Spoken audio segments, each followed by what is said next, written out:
श्री स्वामी समर्थ. जय जय स्वामी समर्थ. तुम्हा सर्वांचं पुन्हा एकदा अगदी मनापासून आपल्या या नवीन व्हिडिओमध्ये मी स्वागत करते. मंगळवारी 12 नोव्हेंबर रोजी आलेली आहे कार्तिकी एकादशी. आषाढी एकादशीप्रमाणेच कार्तिकी एकादशी ही सुद्धा अत्यंत महत्त्वाची मानली जाते. आषाढी एकादशी आणि कार्तिकी एकादशी या दोन्ही एकादशींचं व्रत जर आपण केलं, या एकादशीला उपवास आपण जर केला, तर वर्षभरामध्ये येणाऱ्या एकूण 24 एकादशींचं व्रत केल्याचं पुण्यफळ हे आपल्याला मिळत असतं.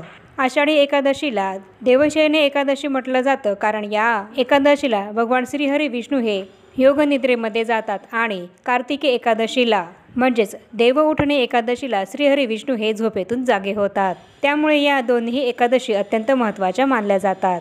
कार्तिकी एकादशीला श्रीहरी विष्णू हे योगनिद्रेतून जागे झाल्यानंतर शुभ कार्यांना सुरुवात होत असते. यावर्षी पंचांगानुसार कार्तिक महिन्याची शुक्ल पक्षाची एकादशी तिथी ही 11 नोव्हेंबर रोजी सायंकाळी 6:47 सुरू होणार आहे आणि 12 नोव्हेंबरला संध्याकाळी 4:03 संपणार आहे. त्यामुळे उदया तिथीनुसार आपण 12 नोव्हेंबरला कार्तिकी एकादशी ही साजरी करणार आहोत.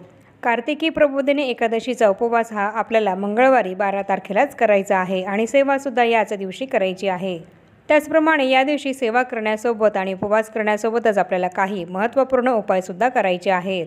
कार्तिकी एकादशी ही इतर सर्व एकादशींपेक्षा महत्त्वाची मोठी एकादशी मानली जाते. इतर सर्व व्रतांपेक्षा एकादशीचं व्रत हे अत्यंत महत्त्वाचं मानलं जातं आणि अशा या कार्तिकी एकादशीचं व्रत आपण जर केलं तर आपली सर्व पापांपासून सुटका होते. आपल्या हातून कळत नकळत झालेल्या पापांपासून आपल्याला मुक्ती मिळते. एकादशी तिथी ही भगवान श्रीहरी विष्णूंना समर्पित आहे आणि म्हणूनच जी व्यक्ती अगदी मनोभावे एकादशीचं व्रत करते आणि भगवान श्रीहरी विष्णूंची सेवा करते, तर त्या व्यक्तीच्या सर्व मनोकामना या श्रीहरी विष्णू नक्की पूर्ण करत असतात. त्याचप्रमाणे जर आपण या एकादशीला सेवा करण्यासोबत काही महत्त्वपूर्ण उपाय जर केला, तर त्यामुळे सुद्धा आपल्या सर्व मनोकामना या पूर्ण होत असतात. आपल्या जीवनामध्ये असलेल्या अडचणी, संकट, समस्या या दूर होतात आणि म्हणूनच या दिवशी या एकादशीला आपल्याला काही महत्त्वपूर्ण उपायसुद्धा आपल्या घरामध्ये करायचा आहे. तर कार्तिकी एकादशीला आपल्याला आपल्या घरामध्ये तुळशीच्या पानांचा अतिशय प्रभावी उपाय हा करायचा आहे आणि हा उपाय आपल्याला कसा करायचा आहे याबद्दलच संपूर्ण माहिती मी तुम्हाला आपल्या आजच्या या व्हिडिओमध्ये देणार आहे. त्यामुळे ही अत्यंत महत्त्वपूर्ण माहिती जाणून घेण्यासाठी हा व्हिडिओ कुठेही स्किप न करता शेवटपर्यंत नक्की बघा आणि सांगितल्याप्रमाणे हा उपायसुद्धा नक्की करा. कार्तिकी एकादशीला जर तुम्ही हा उपाय तुमच्या घरी केला, तर यामुळे तुमचं जे काही दारिद्र्य आहे ते दूर होईल. भगवान विष्णू आणि माता लक्ष्मी यांची कृपाही तुमच्यावर होऊन तुमच्या घरामध्ये अखंड लक्ष्मीही नांदेल. तुमच्या घरात सुख, शांती, समृद्धी येईल. तुमच्या आयुष्यामध्ये असलेल्या सर्व अडचणी, आर्थिक अडचणीसुद्धा दूर होतील.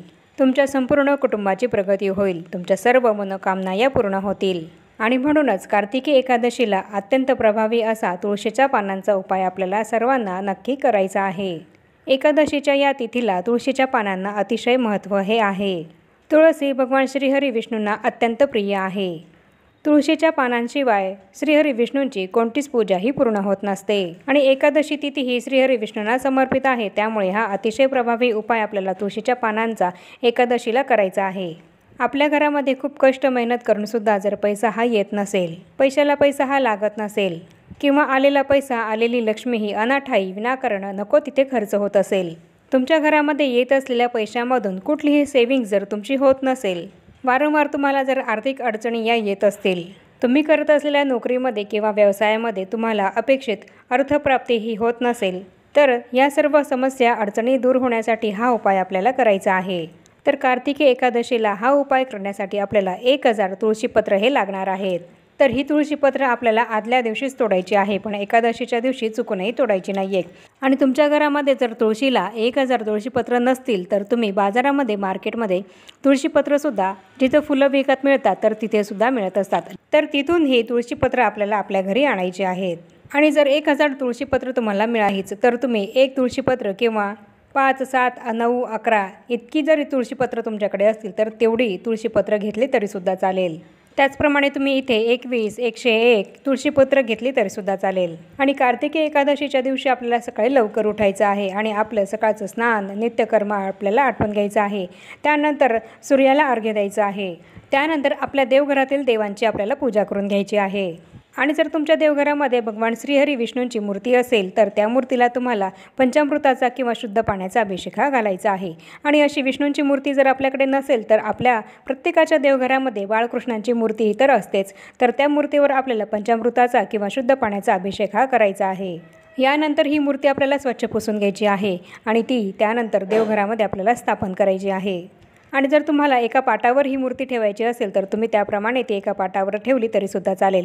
त्यानंतर या मूर्तीची आपल्याला चंदन, अष्टगंध, हळद, कुंकू लावून अक्षदा अर्पण करून या मूर्तीची आपल्याला पूजा करून घ्यायची आहे। आणि एक फुलसुद्धा या मूर्तीला आपल्याला अर्पण करायचं आहे आणि धूप दीपसुद्धा आपल्याला ओवाळून घ्यायचा आहे।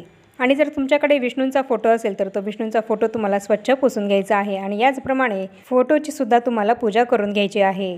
आणि जर तुमच्या देवघरामध्ये विठ्ठल रुक्मिणीची मूर्ती असेल तर ती घेतली तरीसुद्धा चालेल।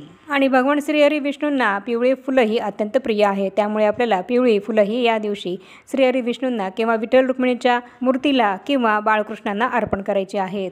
आणि तसंच केळीचा नैवेद्य हा सुद्धा आपल्याला आवर्जून अर्पण करायचा आहे। याप्रमाणे सर्व पूजा करून झाल्यानंतर हा उपाय आपल्याला करायचा आहे। हा उपाय करण्यासाठी आपल्याला आसन घेऊन बसायचं आहे आणि आपण जी 1000 तुळशीपत्र ही घेतलेली आहे तर ती आपल्याला आपल्याजवळ ठेवायची आहे आणि विष्णू सहस्रनामावली ही आपल्याला पठण करायची आहे।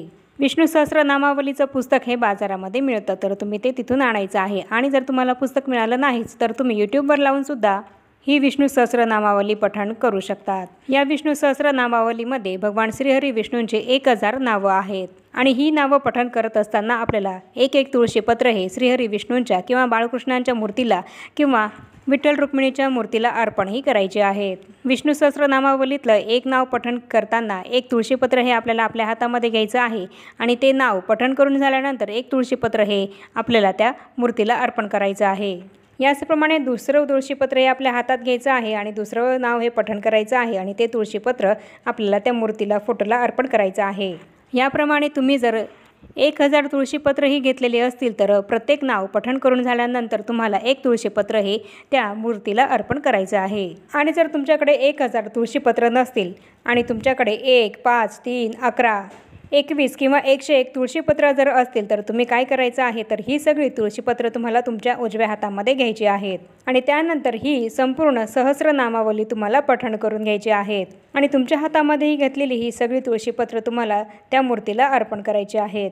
मग एक तुळशीपत्र जरी तुमच्याकडे असेल तर ते तुम्ही एक तुळशीपत्र तुमच्या हातात घ्यायचं आहे आणि सगळी सहस्रनामावली तुम्हाला पठण करायची आहे आणि सगळी सहस्रनामावली पठण करून झाल्यानंतर ते तुळशीपत्र तुम्हाला श्रीहरी विष्णूंच्या मूर्तीला किंवा बाळकृष्णांच्या मूर्तीला किंवा विठ्ठलाच्या मूर्तीला अर्पण करायचे आहेत।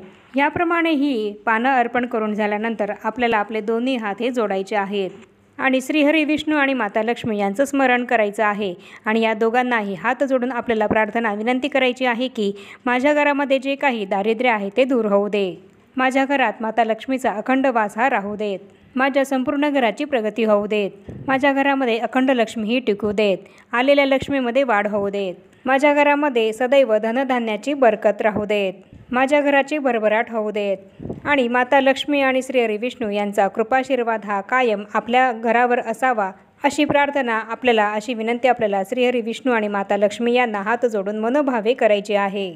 आपल्या आयुष्यामध्ये असलेल्या सर्व आर्थिक अडचणी, संकट, समस्या या दूर होऊ देत यासाठी यांना ही विनंती आपल्याला करायची आहे। आणि यानंतर आपण जी काही पानं ही श्रीहरी विष्णूंना किंवा बाळकृष्णांच्या मूर्तीला अर्पण केलेली आहे तर ती आपल्याला दिवसभर तशीच राहू द्यायची आहे आणि दुसऱ्या दिवशी ही पानं आपल्याला तिथून उचलायची आहे आणि एका लाल कपड्यामध्ये बांधायची आहेत आणि जिथे तुम्ही तुमच्या घरामध्ये पैसे ठेवतात किंवा काही महत्त्वाचे कागदपत्र, महत्त्वाच्या वस्तू ठेवतात तर त्या कपाटामध्ये तुम्हाला ठेवायचे आहेत।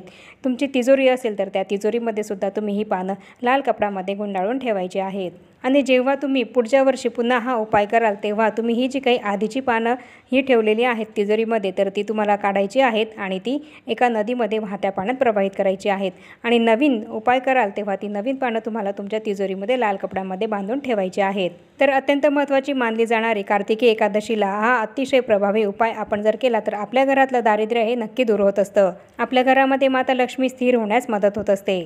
त्यामुळे अतिशय प्रभावी असा हा उपाय आपल्याला तुळशीच्या पानांचा कार्तिकी एकादशीला आवर्जून करायचा आहे आणि हा उपाय घरातील कोणतीही व्यक्ती करू शकते। महिलांना मासिक धर्म असेल तर घरातील इतर सदस्यांकडून हा उपाय तुम्ही करून घेऊ शकतात आणि जर सुतक असेल तर हा उपाय तुम्हाला करता येणार नाही। तर याप्रमाणे आजच्या व्हिडिओमध्ये मी तुम्हाला संपूर्ण माहिती दिलेली आहे की कार्तिकी एकादशीला आपल्याला तुळशीच्या पानांचा प्रभावी उपाय हा कसा करायचा आहे। आणि आता या छोट्याशा माहितीसह आपण आपला आजचा हा व्हिडिओ इथेच थांबवूया। चॅनलवर जर तुम्ही पहिल्यांदाच आला असाल तर चॅनलला जरूर सबस्क्राईब करा आणि या व्हिडिओला जास्तीत जास्त लाईक आणि शेअरसुद्धा जरूर करा। आणि भेटूया पुन्हा अशाच नवीन एका माहितीपूर्ण आणि महत्त्वपूर्ण व्हिडिओसोबत। तोपर्यंत सर्वांना श्री स्वामी समर्थ।